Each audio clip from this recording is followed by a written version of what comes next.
চান, এটা কিন্তু কন্ট্রাস্ট না। ওটা যেমন হলুদ কন্ট্রাস্ট, দ্যাট মিনস বডিও হলুদ, হ্যাঁ কিন্তু এটা হলুদ না। এটা জাস্ট হচ্ছে আপনার পাড় হলুদ, এই লাল আর আঁচলটা লাল।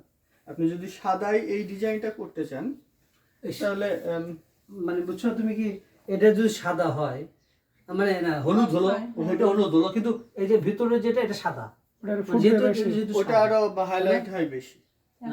ভিতরে মানে বডি যদি সাদা হয় তাহলে ওটা হাইলাইট হয়। যেহেতু এটা অফ হোয়াইট, তাহলে এটা অফ হোয়াইট। হ্যাঁ, তাহলে উনি যেটা বলতে, আর এটা যেটা এটা হলো হলুদ। এটার কি ছবি আছে আপনার? আচ্ছা, দিছিল না, এটার কিন্তু বডিতে একটু জড়ি থাকতে হবে, বডিতে জড়ি দেয়া যাবে, লাইক এটা বা এই কাজগুলোর মধ্যেও একটু একটু জড়ি থাকবে, এটা একেবারে পুরো কটন হবে আর আচ্ছা,